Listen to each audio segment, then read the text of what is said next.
اور ہمارے بابا جان نے بھی کہا ہے کہ اس علاقے کو آباد کرنا ہے، تو آپ جاؤ اور اس علاقے کو آباد کرنے کا بندوبست کرو۔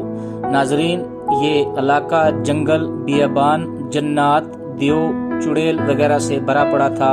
شاہرنگ امام بادشاہ نے ان سب چیزوں کو یہاں سے نکالا، اس کے بعد 7 قبیلوں کے لوگوں کو وہاں سے اچ بلوٹ سے یہاں لایا۔ اس کے ساتھ میں آپ کو یہ بھی بیان کروں کہ شاہرنگ امام بادشاہ کے بہت کمال زیادہ ہیں، کیونکہ وہ سب کے سامنے آتے تھے، لیکن معصوم شاہ غازی بادشاہ اس کے بعد کسی کے سامنے نہیں آئے، اسی غار میں سما گئے۔ لیکن ان کے کمال معجزات جو ہیں وہ آج بھی ہم اور سب ناظرین ان کو زندہ اولیاء مانتے ہیں۔ اس کے بعد ان کا یہ معاہدہ ہو گیا، اس جگہ کا نام گچھاں والا حساب ہے جو کہ بارڈر پر ہے۔ اس کے بعد یہ اپنی جگہ واپس قاضی ناگ چلے گئے اور رنگ امام بادشاہ واپس آ گئے۔ پھر انہوں نے دائی صاحب کے لیے دعا کی جن کی وفات ہوئی، جو کہ اسی زیارت سے 1 کلومیٹر دور دوسری جگہ پر ہیں، وہاں پر وہ دفن ہوئے ہیں۔ کہتے ہیں کہ جس کو اولاد نہ ہو وہ ان کی دائی صاحب کی زیارت پر جا کر وہاں پر اولاد کے لیے دعا کرتا ہے اور وہاں دعائیں قبول ہو جاتی ہیں اور لوگوں کو اللہ تعالیٰ صاحب اولاد کرتا ہے۔ اس دربار میں آج تک جو بھی گیا ہے وہ کبھی خالی نہیں آیا اور کسی سے بھی کبھی یہ شکایت نہیں سنی کہ اس زیارت پر آنے کے بعد اس کی مراد پوری نہیں ہوئی۔ معصوم شاہ غازی بادشاہ کے بہت سارے کمالات ہیں۔ اب میں یہاں پہ آپ کو کچھ چیزوں سے واقف کراتا ہوں۔ یہاں پہ آنے والے لوگوں کے لیے روڈ اڑی سے کمل کوٹ سے ماڑیاں ٹاپ سے آپ کو آدھا پونا گھنٹہ جو ہے پیدل سفر کر کے زیارت شریف بابا قاضی ناگ کے دربار پر جانا پڑتا ہے۔ وہاں پر جو ریشی ہیں، مجاور ہیں، ابھی اس وقت سید ارشاد حسین اور سید مقصود حسین شاہ صاحب ہیں۔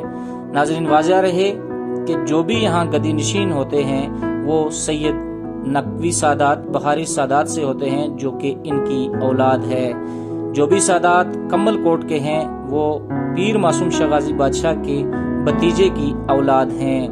اور یہاں پر جو بھی ذمہ داری ہے، جوابداری ہے، ناظرین جو زائرین کے آنے کی بندوبست ہے وہ سارا نقوی سادات کمل کوٹ جو ہے وہ کرتے ہیں۔ اس زیارت شریف کی ایک کمیٹی ہے جو وہاں پر سارے انتظام کرتی ہے۔ پہاڑ پر لکڑی کا بندوبست، پانی کا بندوبست، رہنے کا، سونے کا، کھانے کا، پینے کا سب بندوبست وہاں پر کیے جاتے ہیں۔ ناظرین، دھیان رہے کہ آج سے اگر کوئی بھی زیارت شریف پر آنا چاہتا ہے تو اس کو ہم نے یہ ایڈریس بتا دیے ہیں۔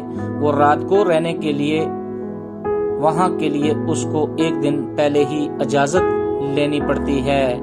زیارت شریف بابا قاضی ناگ پر جو بھی لوگ نیاز اور نظر لاتے ہیں، اس زیارت پر ایک ایسا طریقہ ہے کہ سب لوگوں کی نیاز ایک جگہ جمع کر کے پھر اس کو اکٹھا بنایا جاتا ہے، پھر اسی طریقے سے سب کو ایک برابر میں تقسیم کیا جاتا ہے۔ ناظرین، یہاں پر خدمت کے لیے 3 لوگ ہمیشہ رہتے ہیں جنہیں یہاں کی مقامی زبان میں مجاور کہا جاتا ہے۔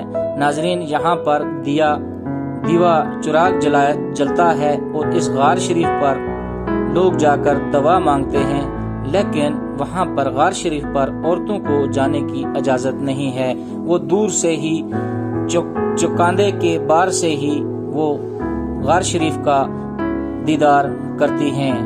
ناظرین، یہاں پر ایک بڑی مسجد ہے، 2 مسافر خانے ہیں اور باتھ روم کی فیسلٹیاں بھی ہیں اور مچ بھی وہاں پر ہے اور گیسٹ روم بھی ہے، اور آپ کی خدمت کے لیے یہاں پر اور بھی سب سہولتیں جو ہیں موجود ہیں۔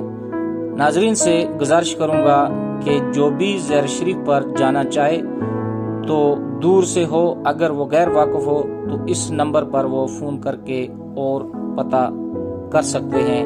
8493959423 84939594 نمبر ڈائل کر کے آپ پتہ کر سکتے ہیں اور آپ کو صحیح راہ دکھائی جائے گی۔ اسی کے ساتھ آج کا ایپیسوڈ تمام کر کے آپ سے اجازت چاہتا ہوں۔ اللہ حافظ۔